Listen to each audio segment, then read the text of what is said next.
This is BookView Now at pbs.org. I'm Rich Fahle, but I'm sitting right now with Melissa De La Cruz, who I think I might be the first one to say on anything is the #1 New York Times bestseller for your new book, The Isle of the Lost, a Descendants Novel.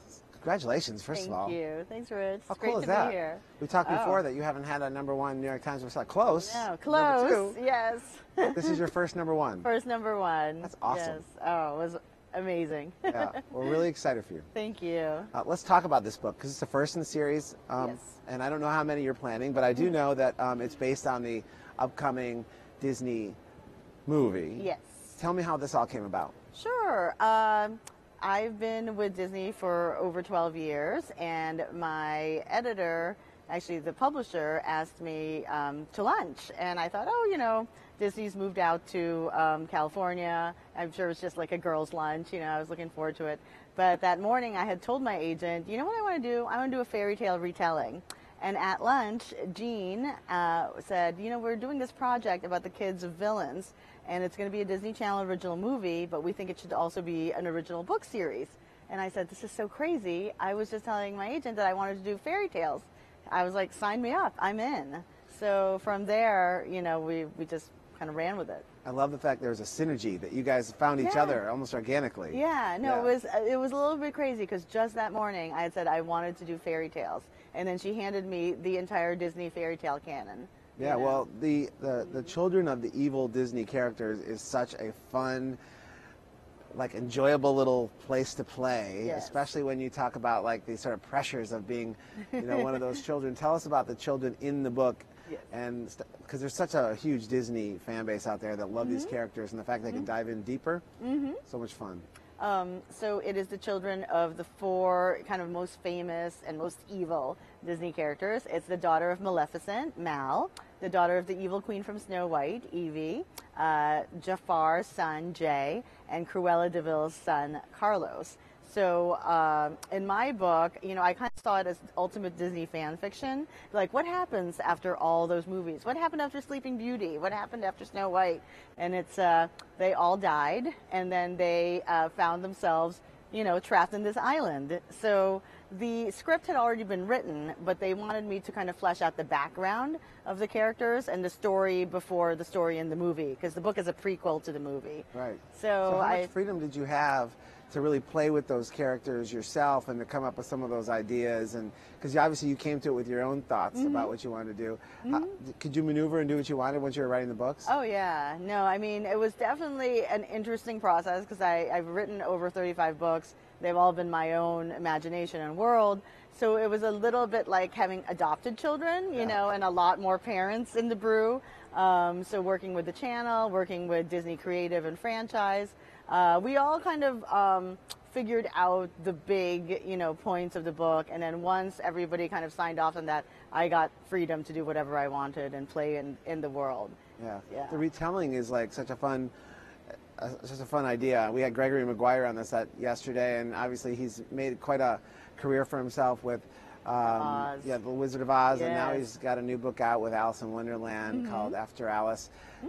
But the idea of taking a little-known idea and finding some shred of something that you can go down and play with and really sort of blow out. How did you do it when you were thinking about, say, Cruella de Vil's child? I mean, where did you go to find the inspiration for that? I wanted to do the project because my daughter is 8, and we had just rewatched all the Disney movies. I loved them as a kid, and then I got to watch them again as a parent, and it's so fresh in my mind. So I knew those stories so well, and then I watched all the movies again. And, you know, kind of when I watched the movies, I found those little things that I could play with. Right. You know, Snow White's evil queen's spell when she turns into a hag. You know, Cruella, you know, who drives, you know, this big black car and always has the cigarette and the furs. You know, she was really fun to play with. Like, what would her son do? I was like, oh my God, he would do all the chores, you know. Obviously, he'd be like basically the maid. And that's in the script too. So I kind of took parts in the script that I thought, you know, would work on the island also. So how many books will there be in the series, or how long do you think? I mean, because there's other characters, obviously. There's so many evil people in the Disney world, right? Yes. Yeah. I don't know, you know. I mean, right now I've signed up for the next one, and then we're kind of seeing how it goes. You know, I always say it's above my pay grade. Yeah. Somebody else decides, but I really enjoy it, and I enjoy working with the company. Yeah, let's talk about the world building a little bit more. Yes. So you had lots of flexibility once you started the project. Yes. But the idea of like having your world, the adopted children analogy is wonderful. The one that yours, like, these are my kids, I'm running with it. And then the others, but now they must sort of feel like family because you've been in their worlds for so long. Tell us about that sort of adoption process. Oh, it was wonderful. I mean, once I got the tone right and once I knew what I wanted to do with the story, it was hard to get there, but once I got there, it was so much fun. And then I just pulled from the whole Disney canon, you know, who else is on the island? Oh, Gaston's son, you know, from Beauty and the Beast. And then I was doing Auradon, which is the good kingdom, you know, who's over there? And I was like, oh, the 7 dwarfs are there, you know, and the Dalmatians, you know, from Cruella de Vil. So, and the kids have really liked that. You know, they like reading the books, and they say, oh my God, that's from, you know, so they like all the references. Yeah, I think we need a map of this island. I need to be able to see, like, oh, the Dalmatians are here. Here's Jafar hanging out. I mean, clearly there's a whole, that's quite a party happening on this island. It is. And at first it was like, well, how does Cruella work with Snow White, you know? But once I figured out that, you know, they'd all been banished, you know, it really kind of made sense. And they, you know, then the kids go to the school called Dragon Hall, where they learn how to be evil, you know, because they were all defeated. So the parents are all defeated, and it's all about, you know, raising a new generation of villains who's gonna, you know, who are gonna win. Right. I love that. Your 8-year-old daughter must just be over the moon. I mean, obviously these are characters she knows really well. And now Mom's writing about them. You know, it's so interesting. I did not realize how much fun it would be to write for my kid and for her friends. So all her friends are reading it. They all talk about it. I'm the most popular mom in second grade. You know, I walk in. Yeah, no. I was like, oh my God, my elementary school dream is coming true. That's right. There you go. It'll happen if I wait it out. Yeah, that gives me confidence, actually. So you told me that that you were at her event the other day, which was some reading event. They have a young authors. Right. Yes. So how does that work? You know, it's at the school every year the kids write their own books, and they, you know, publish them and they read from them. And I've missed this event for the last 3 years because it's during Book Expo. And I was there for the first time this year, and it was really wonderful to see all these kids writing stories, and they illustrate them. And they said, oh, we also have an old author here, so I'm in my book. I like the idea that like you're writing about these children of these famous Disney characters. Now your daughter is the child of this famous writer, and you're there in that event. There's a parallel I see here. I don't know. She's a little evil. Yeah, well, it is cool that you're now able to write for your daughter, even though it's like you've been writing these wonderful books. She's going to eventually read them all, I'm sure, but like now she gets to read ones that with characters she loves. I can get it. Oh yeah, no, it's. I did not realize how much fun that would be. I really enjoy writing for this age, and I think my sense of humor, they really, you know, kind of react to it really well. Yeah. So. Yeah, it is really funny. That's one of the things I loved about this. Oh, thank you. When you move on to new series, and you have these wonderful series in your past, you have Blue Bloods that everybody knows, obviously, and these are characters that were such a part of your life for so long. How do you look back at those series now as you think about them?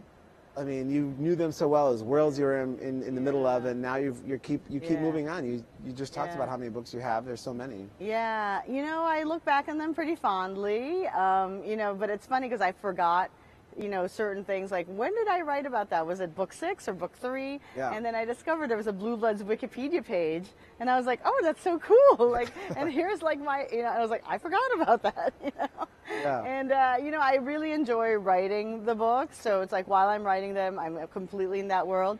But once I'm done, I kind of like, you know, I do kind of forget about it. I don't, you know, angst about it anymore. I'm on to the next project. I'm writing a book right now, the series that my husband and I do together called Heart of Dread. So I'm like in that world. It's this dark dystopian dragons and army magic world, you know, a little bit much older. Right. And it's funny because I'm promoting this book, you know, which is very different, much younger age group, and I'm in this really dark world right now in my head. Yeah, I mean, that is weird to like sort of walk that tightrope, especially when you're writing for different age groups all the time.